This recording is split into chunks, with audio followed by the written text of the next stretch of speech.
Então, paz do Senhor a todos, boa noite. Estamos ao vivo para mais uma live da UMADSAN, que está sendo transmitida pelo Facebook da igreja, pelo Instagram, pelo YouTube do programa Impacto.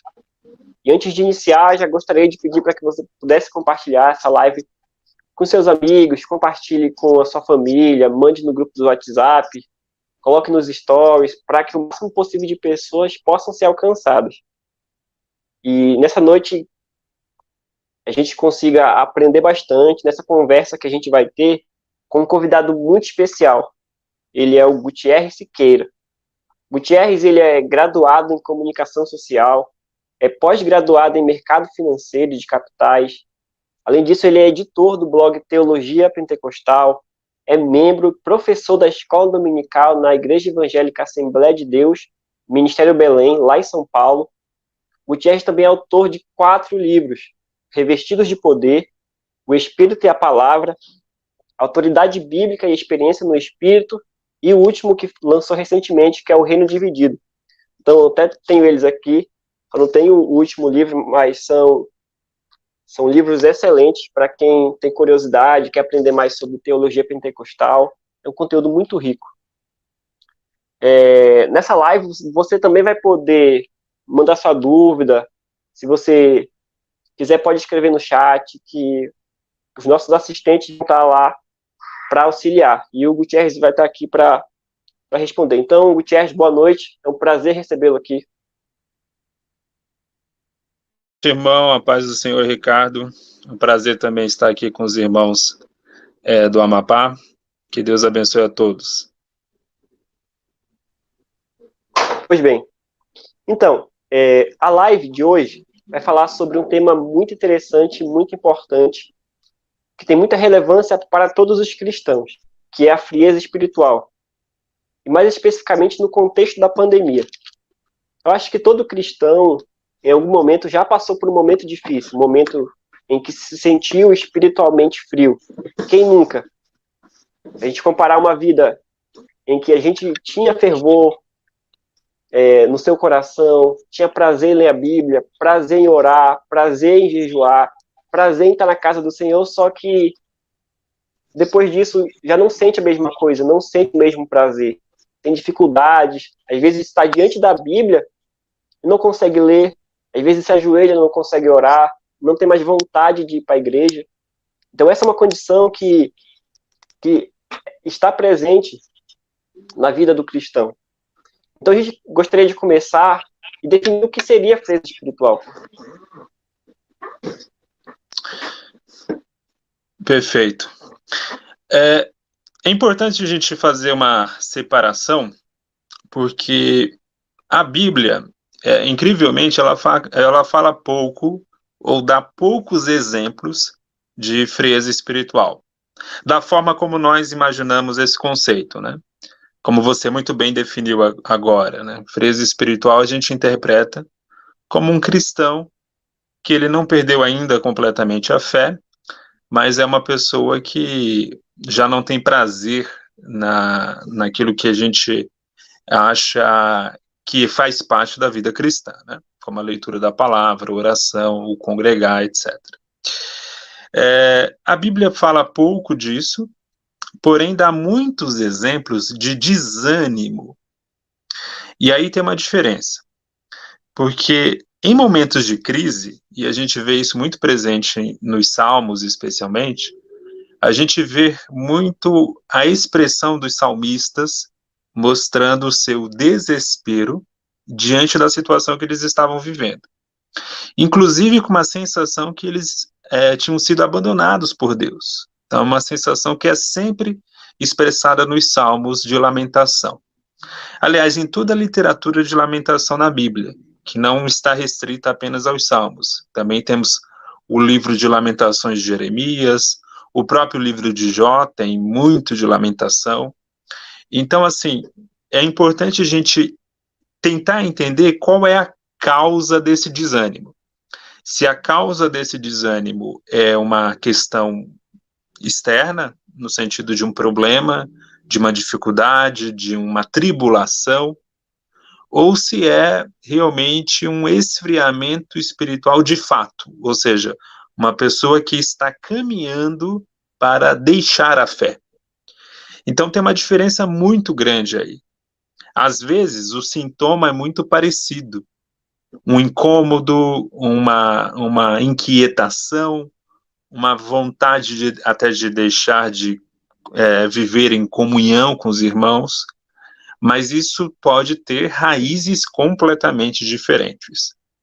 Como o assunto aqui é o desânimo ou o esfriamento espiritual num contexto de pandemia, eu imagino aqui que a maioria das pessoas que passam por isso, elas estão passando uma situação mais parecida com os tempos de crise que Israel viveu e que os salmistas expressaram, e não só os salmistas, mas também os profetas expressaram na Bíblia, que é essa confusão espiritual que há diante de um momento difícil, e nessa confusão há uma desorientação espiritual.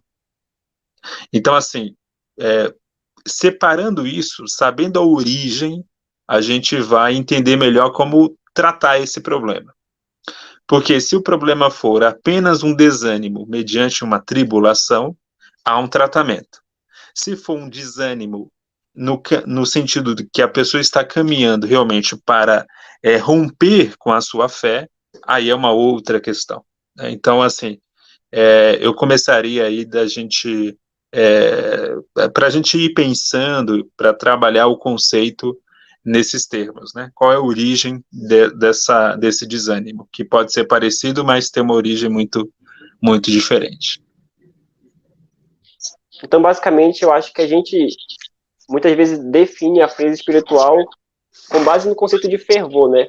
Já que fervor seria alguém que teria o prazer de orar, teria o prazer de servir ao Senhor, e frieza seria o contrário disso. Mas, como você falou, a gente tem que identificar o fator motivador. Então, a partir de quando a gente identifica esse fator, a gente pode definir melhor. Certo? Então, existe um fator motivador para essa condição. O cristão não tem mais esse prazer. E o que o senhor acha? O que mais poderia contribuir para isso? Existem outros fatores que o senhor poderia listar e contribuir para o cristão chegar nesse quadro? Pois é, quando o quadro se refere à frieza espiritual que leva a um rompimento com a fé, esse é um quadro de longo prazo. Isso nunca acontece do dia para a noite. É um processo de esfriamento muito lento, que vai ocorrendo aos poucos. A pessoa consegue, muitas vezes, viver por anos e anos, não só dias, até anos. Ela consegue viver uma vida dupla, onde ela ainda tem uma vida religiosa, mas que ela não tem nenhum prazer naquela vida religiosa, porém ela já se acostumou com essa vida. Então, nesse sentido, esse processo, ele não vai ocorrer por causa de uma pandemia. Ele não vai ocorrer por causa de um problema específico. O problema pode ser até o fator que de alguma forma, exponha a causa principal, né, que é esse esfriamento de longo prazo. Mas ele em si não foi o fator causador do problema. Então, assim, a gente tem que diferenciar esse ponto, né? Já a confusão mental, ou mesmo espiritual, de alguém que está passando por um problema muito sério no momento, isso é natural, e isso faz parte da vida cristã. A Bíblia encara isso com muita naturalidade, ao ponto que temos isso registrado na própria Bíblia. Várias pessoas que tiveram um momento de crise muito forte, e que registraram essa inquietação, e isso ficou registrado na Bíblia. Isso é incrível, porque são queixas que essas pessoas levantaram e queixas contra o próprio Deus. Eu trago aqui como exemplo, só um exemplo, poderia trazer vários aqui. O Salmo 74. O Salmo 74 é um salmo que ele foi escrito muito provavelmente depois da queda de Jerusalém, quando o templo Aquele primeiro templo idealizado por Davi e construído por Salomão, aquele templo foi derrubado, foi invadido, foi violado. E aí, o salmista, que muito provavelmente é um descendente de Asaf, a primeira pergunta que ele faz no Salmo 74, versículo 1 é: ó Deus, por que nos rejeitastes para sempre? É um sentimento, ele está sofrendo um momento ali com a queda de Jerusalém, com a queda do templo, com uma crise aguda, uma crise muito forte, mas a sensação dele é: Deus me abandonou para sempre. Deus me deixou para sempre. E aí ele vai: por que se acende a tua ira contra as ovelhas do teu pasto? Então tem essa linguagem muito familiar, né? Deus, o Senhor tem um povo aqui, as ovelhas do teu pasto, mas por que o Senhor está acendendo a sua ira contra as suas próprias ovelhas? Lembra-te da tua congregação que compraste desde a antiguidade, da tua herança que remiste, desde o monte Sião em que habitaste. O lembrar aqui, no hebraico, não tem um sentido de amnésia. Não é que Deus esqueceu. Não é que Deus esqueceu do seu povo no sentido intelectual, de pensamento. Né? Aqui quer dizer um sentido de envolvimento. Trazer a memória de Deus aqui é trazer Deus a se envolver novamente com o seu povo. É nesse sentido que tem o clamor do salmista. Né? E aí ele vai expressando aqui em cada versículo, né, toda a dor dessa sensação de abandono, dessa sensação que Deus foi embora, que deixou o povo para trás, né? E aí tem um versículo bem interessante no Salmo 74, que é o versículo 9, que diz o seguinte: já não vemos os nossos sinais, já não há profeta, nem há entre nós alguém que saiba até quando isso durará. Três coisas aqui, né, que ele relata: a ausência de sinais, a ausência de milagres, a ausência de profetas e a ausência de alguém que saiba até quando essa crise durará. Então é interessante aqui que nesse momento de profunda confusão emocional, mental e espiritual, há também um vazio de vozes de orientação, de algo que pode ser feito, de algo que pode sinalizar um fim daquela situação, né? E aí ele fica muito confuso com tudo isso. E aí ele até se pergunta: até quando, ó Deus, nos afrontará o adversário? Versículo 10, blasfemará o inimigo o teu nome para sempre. E aí o versículo 11 é um versículo muito forte, porque ele diz o seguinte: por que retiras a tua mão, sim, a tua destra, tira-o do teu seio e consome-os. Ou seja, em outras palavras, é como se ele estivesse dizendo assim para Deus: Senhor, deixe de ficar com mãos cruzadas. Faça alguma coisa. O senhor parece que está com as mãos amarradas, cruzadas, impotente, que não pode fazer nada. Faça alguma coisa. Então, toda a linguagem aqui é uma linguagem, de fato, de desespero. E aí nós vemos que essa linguagem é uma linguagem muito próxima do livro de Jó. No livro de Jó nós vemos isso lá muito presente também, as queixas de Jó. Jó fala e reclama, inclusive, contra Deus. E o mais interessante é que os amigos de Jó defendem Deus, né? E dizem que Jó está errado, que Jó pecou, que Jó causou o mal que ele havia sofrido, que a causa primária era o próprio Jó. E aí os amigos de Jó sempre em defesa de Deus, diante das acusações de Jó de que Deus o havia abandonado. O interessante é que no final do livro de Jó, Deus condena o discurso dos amigos de Jó. Deus também condena o discurso de Jó. Mas o mais interessante é que Deus condena esses discursos defensores, esses discursos que tentaram, de alguma forma, reprimir a Jó diante do seu desespero. A forma como Deus condenou o discurso de Jó foi diferente. O que Deus chamou a atenção de Jó é que ele em si estava atrás de respostas que ele nunca teria. E aí ele vai mostrando Deus, a grandeza, vai mostrando o universo, vai mostrando os grandes animais, vai mostrando a força da natureza, né? E Deus faz uma pergunta que é bem eloquente, que é uma pergunta a Jó, onde Jó estava quando Deus criou o mundo. E a resposta, obviamente, é que Jó não estava lá, né? Que Jó não interveio naquele momento de grandeza. Então, se Jó não tinha o controle da criação do mundo, ele também não tinha o controle da sua própria vida. E nesse sentido, quando a gente não tem o controle, a gente naturalmente não terá todas as respostas que nós desejamos. Então, nesse sentido, Jó precisou compreender isso da parte de Deus. Os amigos de Jó achavam que também tinham controle, achavam que também tinham as respostas para tudo, né? E eles, na verdade, não tinham essa resposta para tudo.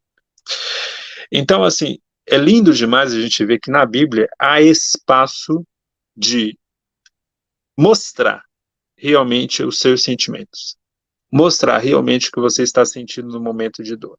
Não esconder aquilo que você sente. Na Bíblia há esse espaço.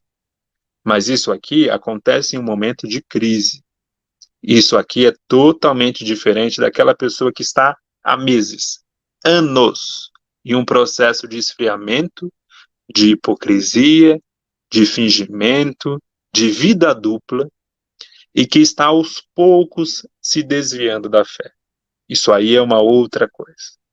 Aqui, e muita gente nesse momento de pandemia, que está sofrendo com a doença em si, com parentes doentes, ou mesmo com os efeitos econômicos terríveis que a pandemia está trazendo, tudo isso, pessoal, e se a pessoa está nesse momento exato, por causa disso, vivenciando uma crise de fé, ela se encaixa mais nesse sentimento dos salmistas do que daquela pessoa que está perdendo a fé ou revelando a fé que já perdeu de anos e anos.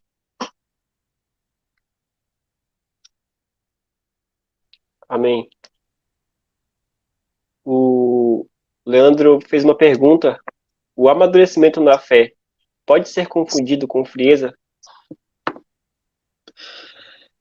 Então, depende do que muita gente entende como frieza, né? Algumas pessoas no nosso meio pentecostal acham que frieza espiritual é deixar de falar em línguas no culto, né? Então, pessoas confundem. Fulano falava em línguas, não fala mais. Bom, isso pode ser, de fato, um sinal de frieza. Em que sentido? Alguém que desejava muito um contato intenso com Deus e que deixou de desejar e deixou de ter interesse, inclusive, pela manifestação dos dons espirituais. Embora a manifestação do dom em si não indique qualidade de espiritualidade. Mas uma pessoa também pode ter amadurecido. Tem os dois lados aí. Uma pessoa que vivia no culto como se o culto fosse apenas para ela, chamava atenção sempre para si, e depois, com o tempo, com os ensinamentos que ela foi ouvindo, e foi lendo, e foi aprendendo, ela viu que o culto não é apenas dela, que tudo que há no culto, toda manifestação espiritual, inclusive, ela deve ocorrer no contexto de edificação espiritual de toda a igreja. Então, nesse sentido, essa pessoa deixou de manifestar de maneira mais espetacular os seus dons, e aí muita gente pode interpretar isso como frieza espiritual. Então, aí, cada caso também é um caso, né? Aí depende qual é também o fator motivador que levou essa pessoa a mudar o seu comportamento. Foi o entendimento que o culto precisa ser edificante para todo mundo? Ok, é uma mudança legítima e é sinal de maturidade. Deixou de falar ou de buscar porque realmente não se interessa mais por nada relacionado a Deus? Aí é sinal de fato de esfriamento espiritual. Acho que isso também está relacionado com aquilo que a gente ouve muito em nossas igrejas, de que se a pessoa começa a estudar teologia esfria o crente, teologia vai fazer tudo se desviar, virar ateu. Então, ainda se tem muito esse pensamento nas nossas igrejas, né? É um pensamento antigo, né? É um pensamento ainda presente no nosso meio, em alguns lugares, aquela ideia de que a letra mata, que é uma interpretação já errada do texto, que a letra ali se refere à lei de Moisés, no sentido que a lei ela não pode apontar a salvação, mas a lei só pode apontar o pecado, ela não aponta a solução, ela aponta apenas o problema. E aí as pessoas entendem errado, né? Ali lei como sentido de letra, no sentido de desenvolvimento intelectual.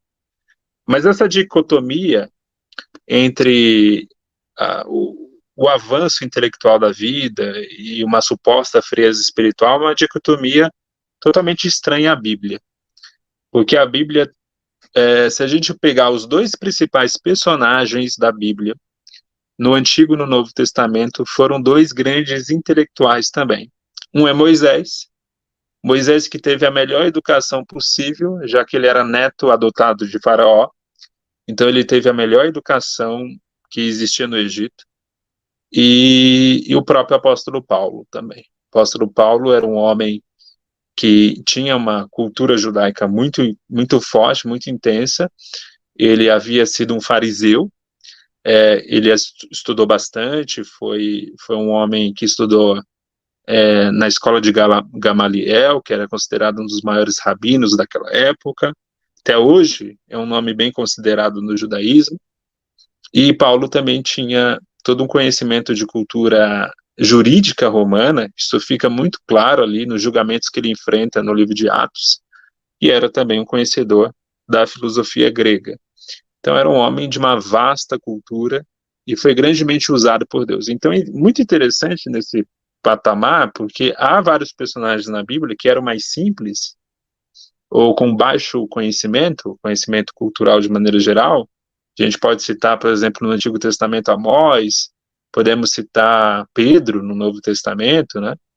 Mas quem Deus mais usou aí foram dois intelectuais, tanto no Antigo como no Novo Testamento. Então, a Bíblia não tem essa ideia de dicotomia, de que o aumento do estudo afasta o homem de Deus ou algo assim. A Bíblia nunca apresenta esse tipo de ideia, né? Pelo contrário, nós somos incentivados sempre a buscar o conhecimento na Bíblia. Embora é bom dizer que o conhecimento da Bíblia nunca é meramente intelectual.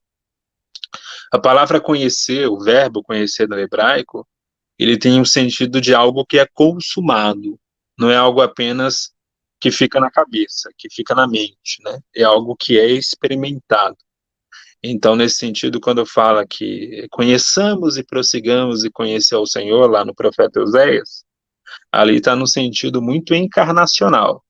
É conhecer Deus de fato, né? É vivenciar Deus, não apenas no intelecto, mas na vida como um todo, no sentido, uma palavra que eu gosto muito, né? Que é o sentido holístico. Quando a gente tem um conceito holístico, ou seja, é aquele conceito que envolve tudo, né? Não é só uma parte da nossa vida, envolve o nosso tudo. É certo. A gente acabou abrindo parêntese, mas voltando para aquilo que a gente estava discutindo, Gutierrez, você acha que um exemplo disso, de frieza espiritual, seria a igreja de Éfeso, uma pessoa que acaba vivendo um conforto e meio que se acostumando com aquele modo de vida? Porque, por exemplo, se a gente olhar para a igreja de Éfeso, lá no livro de Apocalipse, é uma igreja que o Senhor, de certa forma, elogia a igreja por ser uma igreja que persevera a doutrina, uma igreja que denuncia os falsos apóstolos, que sofre por amor, porém o Senhor, ele tem contra essa igreja que ela deixou o primeiro amor.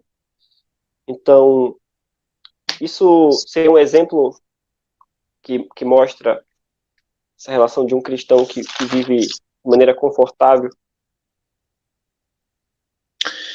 Perfeito, é um exemplo que você lembrou muito bom.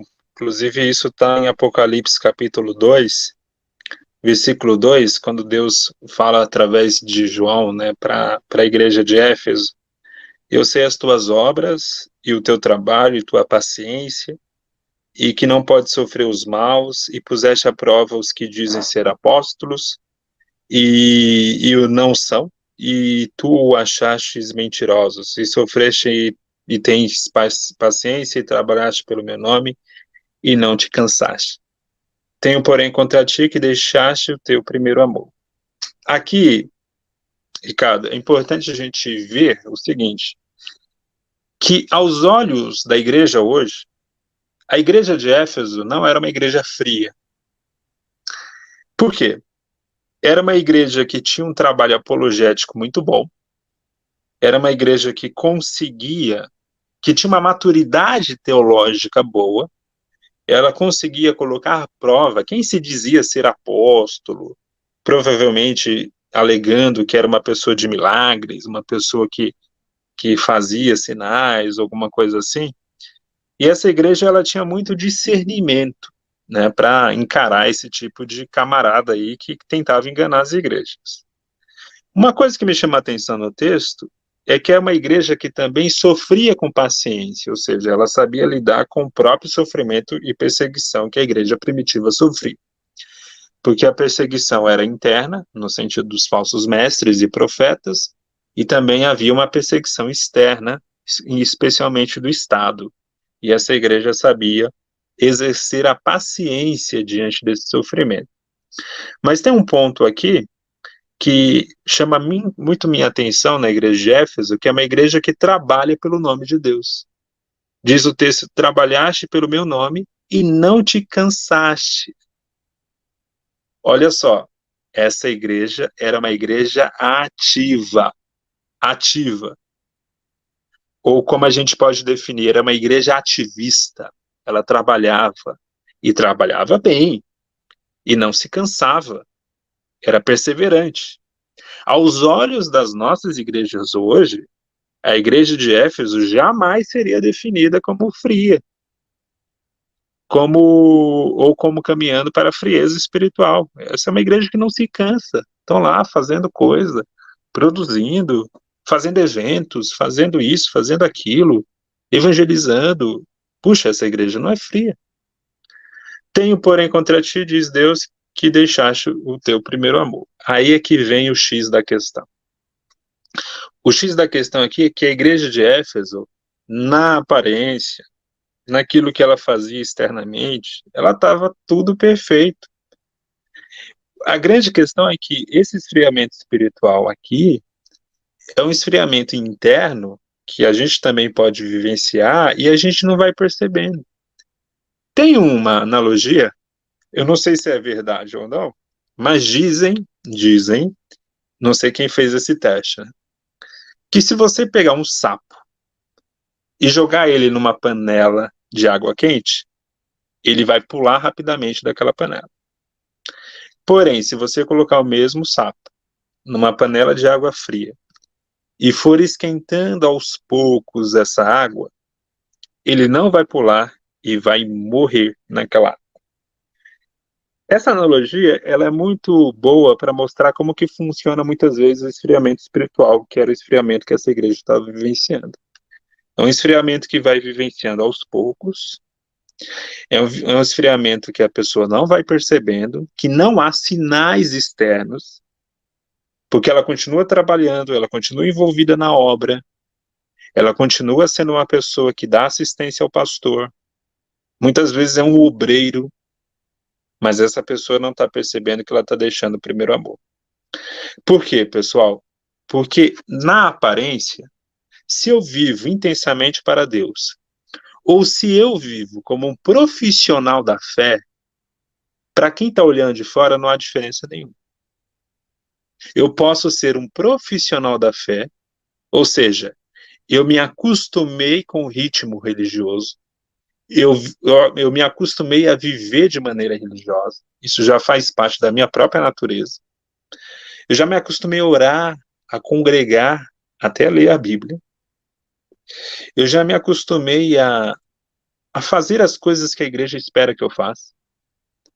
Mas tudo isso eu faço sem uma real intensidade, sem uma real essência, sem uma real verdade nisso. Então, assim, eu canto porque canto. eu prego porque prego, eu leio porque leio. Mas nada disso é motivado realmente para a glória e para a honra de Deus. Nada disso é motivado por uma fome real de Deus. Então já me tornei um profissional da fé. Então é esse sentido, essa diferença que a gente tem que colocar. Porque a gente muitas vezes quer identificar a frieza espiritual na nossa vida ou na vida do outro só daquela pessoa que deixou de congregar, ou aquela pessoa que diz que não tem mais interesse em orar. Mas e aqueles que continuam fazendo tudo isso, mas que fazem isso por mero costume, porque virou tradição, e não porque estão realmente vivenciando um desejo por Deus, né? Então é nesse sentido que a gente deve tomar muito cuidado, porque o exemplo da igreja de Éfeso era uma igreja que não dava trabalho para o apóstolo Paulo. Você vai ler a epístola de Paulo aos Efésios, não há nenhuma reclamação contra essa igreja. Aqui, isso Paulo escreveu lá na década de 60, a epístola. Aqui, no Apocalipse, já é 30 anos depois, década de 90. Essa igreja continua impecável em vários aspectos. Mas João, usado por Deus, já percebe que essa igreja deixou para trás o primeiro amor. Já está vivenciando a fé de maneira mecânica. E algumas décadas depois, a igreja de Éfeso deixou de existir. Hoje a gente pode visitar a igreja de Éfeso. São ruínas lá na Turquia. Mas essa igreja deixou de existir há muito tempo atrás, porque ela caminhou para o seu fim justamente por isso. Interessante que a gente nota a gravidade da situação, em que, na verdade, a gravidade é a sutileza, como que a gente muitas vezes vai se envolvendo, e já que estamos envolvidos nisso, então vamos viver, vamos continuar. Então, eu acho que isso acaba se interligando com a outra igreja que o Senhor também denuncia, que é a igreja de Laodiceia, em que a gente vê um problema, que ela é uma igreja morna. E o que a gente pode entender por morna seria uma igreja que tinha falta de intensidade. Então, a gente olhava uma igreja que se achava autossuficiente, uma igreja que se achava rica, já vivia no conforto e percebia que não precisava necessariamente do Senhor, em que colocava o Senhor como prioridade, colocava o Senhor acima de todas as coisas, de que ela era totalmente dependente dele. E isso é preocupante. Isso mesmo. E aqui a gente vê que na igreja de Laodiceia já é um processo diferente da igreja de Éfeso.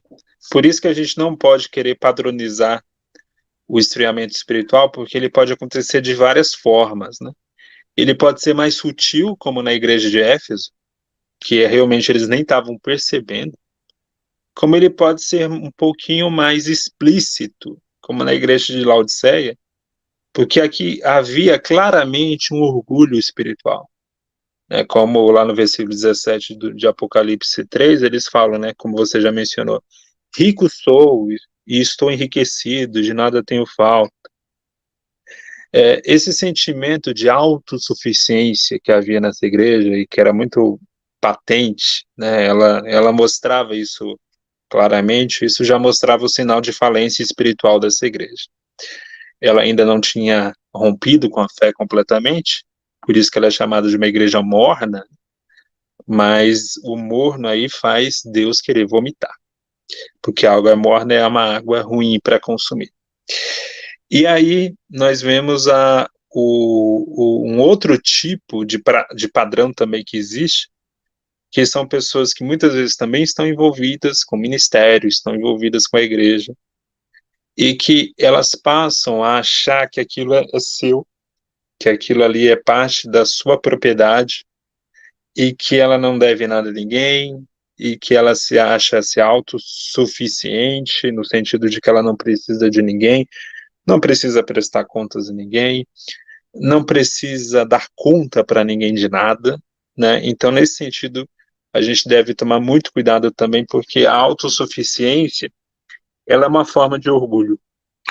E o orgulho, ele nos cega, né? Porque, como C.S. Lewis definiu muito bem, o grande risco do orgulho é que todo orgulhoso tem um conceito muito elevado de si mesmo. E o caminho para a gente se arrepender de qualquer pecado é reconhecendo o nosso pecado. E o orgulhoso tem uma dificuldade de reconhecer o pecado. Por quê? Porque reconhecer o pecado é ter uma visão mais baixa de si mesmo. E o orgulhoso nunca quer ter uma visão mais baixa de si. Então essa é a grande dificuldade de quem cai nesse caminho da vaidade, do orgulho e da autossuficiência, como a igreja de Laodiceia. Eu acho que a gente chega num ponto importante e consegue entender que a frieza espiritual, ela é multifatorial, como você comentou, que pode envolver diversas variáveis e, portanto, a gente precisa estar atento a isso. E também é algo que se manifesta de várias formas. Então, não tem como a gente colocar um único ponto para definir a frieza espiritual, porque ela pode se manifestar de maneiras diferentes. Só acredita Isso mesmo. que nessa pandemia, você até comentou que a pandemia, na verdade, ela trouxe à tona o que já acontecia. Então, se a gente for ver o que acontece, muitos irmãos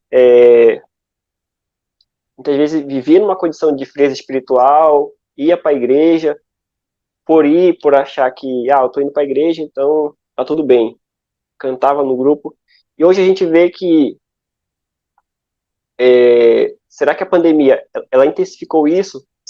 Muitas pessoas não estão indo mais para a igreja, em alguns lugares que os cultos estão acontecendo, claro, com todas as restrições, mas como que a pandemia estaria relacionada com isso? Será que ela agravou o quadro de pessoas com frieza espiritual? Pois é, o efeito da pandemia sobre congregações, ela tem sido também diversa, né? Isso é um ponto interessante.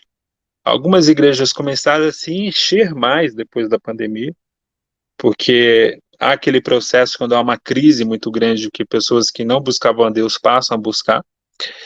E há igrejas que vêm perdendo pessoas, né? Vêm perdendo membros também. Então, as igrejas têm sido afetadas de maneira diferente. Nessas igrejas que as pessoas têm saído, realmente a pandemia, eu não ponho na conta da pandemia, a pandemia só revelou. A pessoa, por exemplo, não tinha mais nenhum prazer em congregar, mas congregava por mero costume, porque o ser humano é um sujeito de hábitos. Você está acostumado ali, você está há anos e anos indo, todo domingo você se arruma ali, por volta das 5 horas da tarde, para ir para o culto às 6. Todos os anos você faz isso, todo domingo, são vários domingos ao ano, e você está acostumado. Aí vem uma pandemia, as igrejas fecham por alguns meses, e aí você cria um novo hábito. Já estou acostumado também a não ir. Já estou acostumado a ficar em casa assistindo futebol aqui.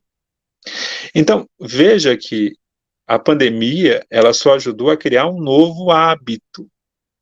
Mas esse novo hábito aí, ele só surgiu porque o antigo hábito não tinha raiz.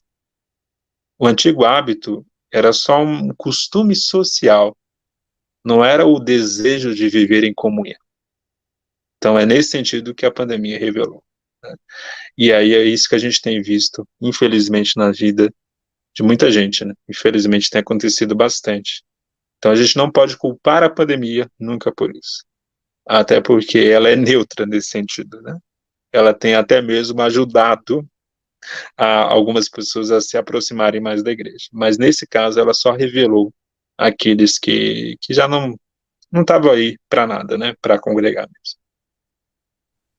Sim.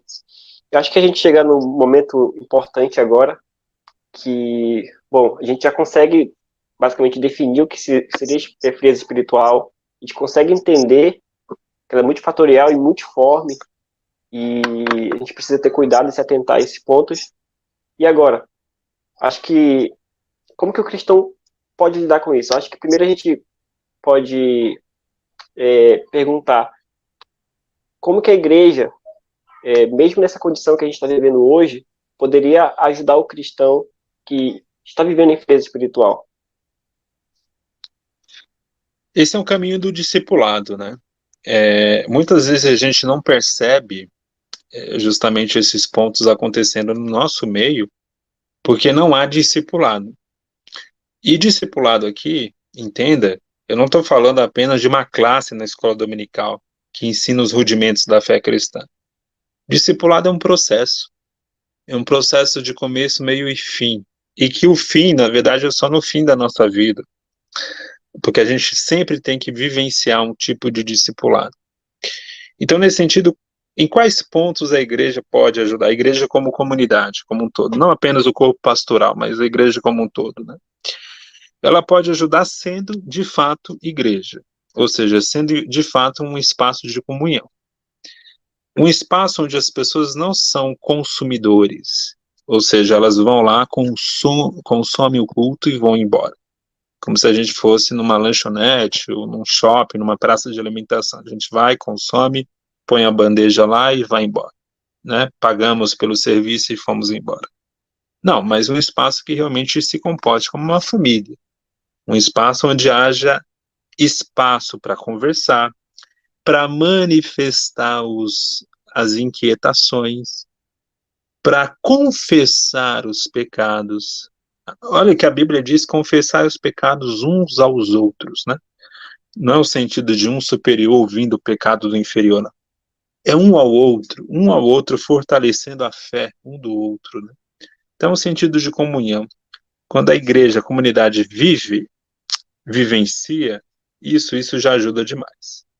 Porque a comunhão vai puxar outros fatores, como incentiva a leitura da Bíblia, como a oração, né, a própria ideia de grupos de oração, tudo isso é também uma forma de comunhão. Então, isso vai ajudar. Vai evitar que todo membro de uma igreja caia nesse caminho? É claro que não. Algumas pessoas podem viver na melhor igreja do mundo e elas ainda assim vão deixar a fé cristã. Isso é uma coisa que está no coração dela. Mas ajuda demais, de fato, uma igreja que ela tem esse compromisso de vivenciar a sua fé em comunhão, né? Então, esse era o segredo da igreja primitiva. Quando Lucas registra ali o padrão daquela igreja, ele chama muita atenção para o aspecto da comunhão, né? A gente pode ver isso lá em Atos capítulo 2, eu vou até ler aqui rapidamente. Atos 2, me ver esse versículo agora na cabeça. Versículo 42, e perseveravam na doutrina dos apóstolos, na comunhão, no partir do pão, que é um tipo de comunhão, nas orações, que também era um tipo de comunhão, porque era feita coletivamente, em cada alma havia temor, e muitas maravilhas e sinais se faziam pelos apóstolos, e todos os que criam estavam juntos e tinham tudo em comum. Mais uma vez a comunhão sendo destacada aqui. Vendiam suas propriedades e fazendas, isso só era possível porque viviam em comunhão, né? 46, e perseverando unânimes todos os dias no templo, e partindo o pão em casa, comiam juntos, comunhão, comunhão, comunhão, com alegria, singeleza e simplicidade de coração. Então aqui, o foco o tempo todo é que essa igreja era uma família, de fato, ela vivenciava, e na família, quando você vive uma família saudável, você tem espaço para derramar o seu coração, para manifestar que a sua vida não está bem, que você precisa de ajuda, que você não é autossuficiente. Então é aí, Ricardo, que a igreja pode ajudar a reverter gente que está caminhando para o esfriamento espiritual e evitar que outros caiam nisso. Muito bom. Para a gente ganhar um pouco de tempo, a gente já está se aproximando dos momentos finais. Tem algumas perguntas bastante interessantes. Gutierrez, a GL perguntou o seguinte: alguns pastores apontam as universidades como pontapé para o afastamento do jovem e, logo, o esfriamento espiritual. Em contrapartida, outros cristãos, principalmente o jovem, apontam a igreja com sua falta de discipulado e de uma boa teologia. Como você vê esses argumentos? Pois é, né? É uma pergunta bem interessante. Eu me converti, eu tinha 12 anos. Eu era pré-adolescente. E logo cedo eu tive muita consciência de que a universidade ia ser um desafio.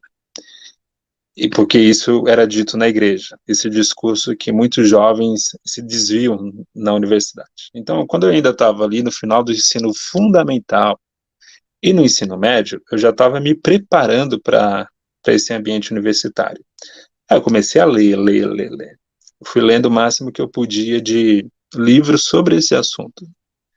E a maioria desses livros que eu lia eram livros escritos por pessoas que haviam feito universidade na década de 70 e 80.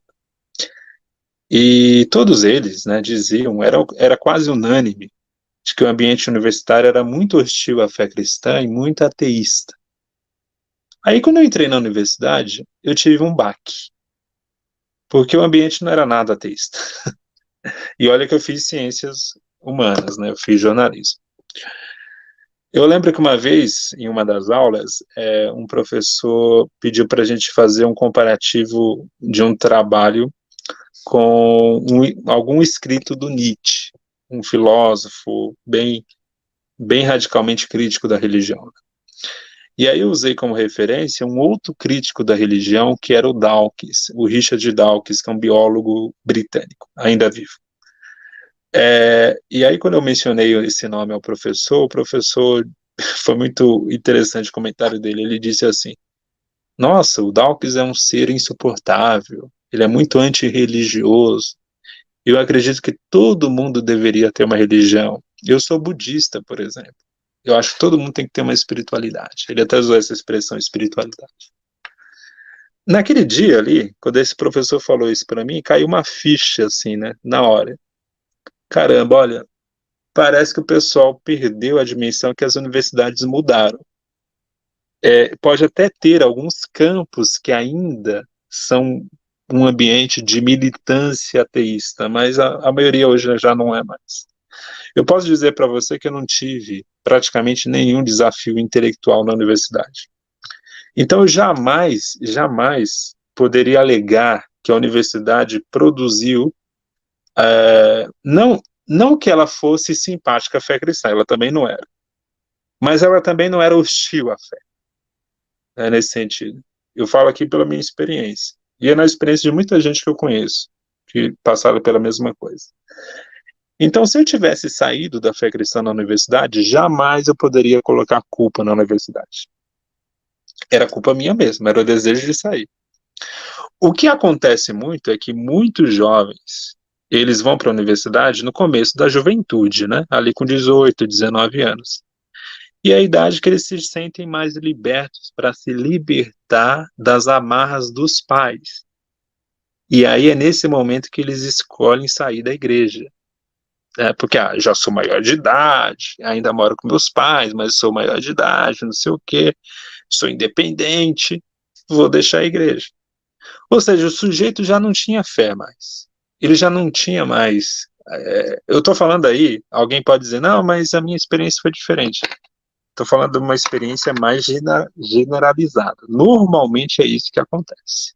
Tá? Dificilmente alguém sai da fé cristã porque enfrentou um desafio na universidade muito sério, que não soube responder a uma questão que foi levantada e entrou numa crise de fé. Raramente isso acontece. Ah, mas eu conheço uma pessoa. É uma em mil. A maioria sai porque já queria sair mesmo. E aí chega o momento, né? Muitas vezes mora no interior, vai morar na capital para estudar.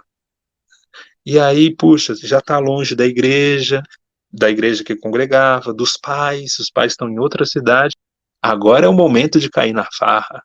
Agora é o momento de ser quem eu sou de verdade, não sei o quê. Então aí, pessoal, é que nasce. Então, já tem pesquisas indicando isso, que a maioria dos jovens que se desviam na universidade, o que acontecia? Eles revelaram mesmo que foi a fraqueza na educação que eles tiveram na vida toda, na vida cristã dele toda, na igreja, em casa, com os pais. Eles nunca vivenciaram a fé de fato. Então ali, ao chegar aos 18, 19 anos, entram na universidade, só é um caminho que facilita eles romperem, né? E aí muitas vezes usa até uma questão intelectual para justificar, né? Aí, não sei o que, eu tô agora num grupo aqui que eu vi que a igreja fala umas coisas preconceituosas, que a igreja é retrógrada, não sei o que. Aí vai querendo justificar isso intelectualmente. Mas, no fundo, é um problema que vai, lá atrás, quando o camarada tinha 8, 9, 10, 11 anos, que ele nunca se converteu de fato.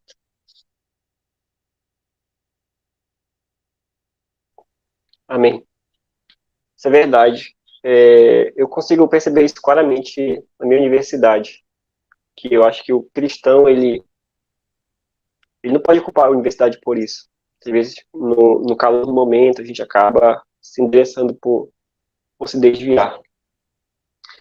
A gente já meio que está falando das soluções para a frieza espiritual.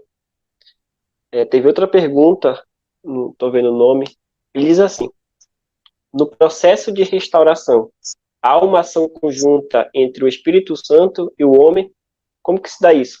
É o homem que toma o primeiro passo para sair dessa condição, para vencer a crise espiritual, ou há uma ação conjunta? A nossa relação com Deus é uma relação que sempre tem a ajuda dele, né? Jesus foi muito claro quando ele disse que sem mim nada podereis fazer. Mas Deus dá liberdade para a gente, né? Então, cabe a nós também, não... O desejo, ele nasce pela fé, e a fé vem pelo ouvir a palavra. Então, nesse sentido, a fé, ela não nasce de nós, né? A fé, ela é um resultado da pregação do evangelho.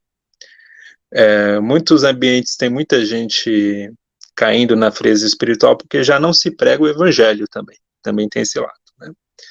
Mas é claro que a gente tem que olhar o lado humano. O lado humano é esse lado que ele vai desejar, que ele vai querer mudar de vida, que ele realmente está arrependido.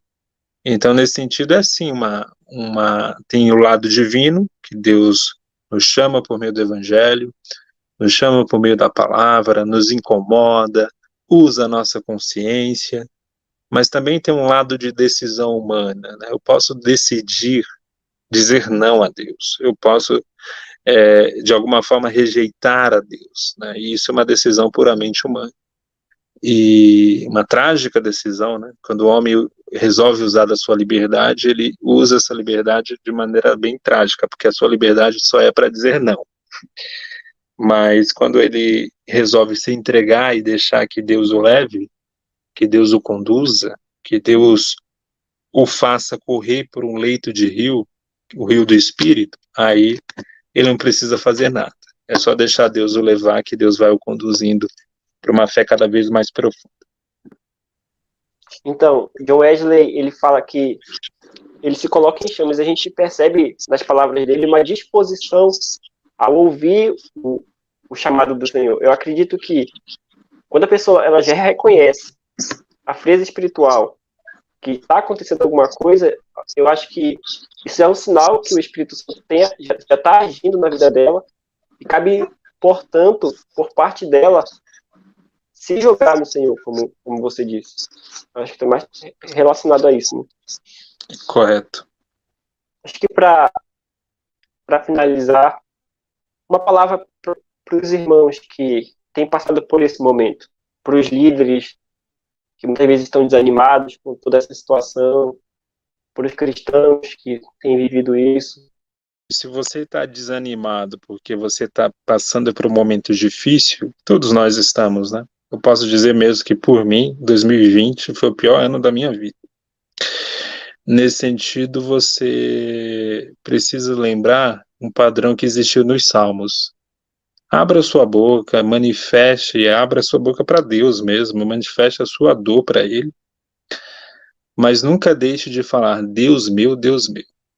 Veja lá no Salmo 22, que é aquele que Jesus fala na cruz, que vem a pergunta, por que me desamparastes? Mas antes da pergunta, por que o Senhor me desampara, vem a afirmação, Deus meu, Deus meu. Então, assim, sofrer sim, vivenciar o sofrimento sim, não esconder o sofrimento é importante, esconder a dor é uma forma de aumentá-la, mas nunca perdendo a esperança, nunca perdendo a fé em Deus, sabendo que mesmo que nesse momento ele pareça distante, ele pareça indiferente, ele pareça até mesmo, parece que deixou a gente aqui ao léu, mas não. Eu sei que no fundo, ele sempre vai nos responder, ele sempre vai nos socorrer. Eu tenho que ter essa confiança no Senhor. E é isso que vai sustentar a nossa vida, não só nesse momento de sofrimento, mas em qualquer momento que a gente passe. Outro ponto é aquele que está vivenciando a frieza espiritual, porque vem vivendo essa vida fria há muitos e muitos anos. O que cabe é arrependimento. O que cabe é reconhecer que o caminho que está tomando não é um bom caminho. É um caminho de morte. É um caminho de esfriamento espiritual que levará à morte espiritual. Então não cabe outra coisa senão reconhecer que é necessário arrepender-se desse caminho, é reconhecer que a vida não está em conformidade com o que Deus requer de você e que não há outro caminho a não ser mudar. É isso. Basicamente é isso. Eu gostaria de agradecer de todo o coração, em nome do pastor Robson Tavares, que é o presidente da Almadiçã, e a gente está muito contente pelo senhor ter aceitado o nosso convite. Eu confesso que foi uma conversa muito produtiva, muito aprendizado. E é isso, agradeço muito.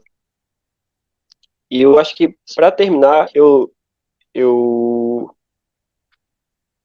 bem, peço, falo para os irmãos que eles permaneçam na fé, para que o Senhor, que eles possam orar ao Senhor, se arrependerem, mesmo que pareça difícil, que o Senhor possa acender a chama no coração de vocês.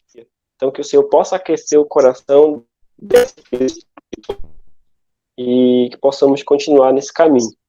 Então, eu gostaria, irmão Tico, que tu pudesse orar, que a gente pudesse encerrar a live. Vamos orar então, pedindo ao Senhor que nos direcione sempre. Senhor nosso Deus, nosso Pai, eu quero pedir, Senhor, nesse momento aqui, que a nossa vida, Pai, possa ser uma vida de uma fé autêntica, de uma fé viva, de uma fé de fato alimentada pelo Espírito Santo. Não uma fé fingida, não uma fé meramente da tradição, do costume, do hábito, mas que a gente vivencie o Senhor e a Tua presença na nossa vida diariamente, que nós possamos ter a alegria da salvação. Torne a dar a nós a alegria da Tua salvação, para que a gente tenha, Senhor, realmente prazer em Te servir, alegria em Te servir, a alegria que vem do Espírito Santo, que é um sinal do Teu reino, que o Senhor possa ser o Rei das nossas vidas. Em nome de Jesus. Amém. Amém. Então é isso, pessoal. Agradeço muito a presença de todos que puderam acompanhar a live. Obrigado a todos que fizeram a pergunta, que compartilharam. Então a gente está aqui, qualquer coisa, procure a Igreja Assembleia de Deus. E é isso. Fiquem na paz do Senhor, que Deus abençoe a todos. Amém. Obrigado, irmão. Obrigado, Ricardo. Um abraço a todos. Prazer. Tchau, tchau.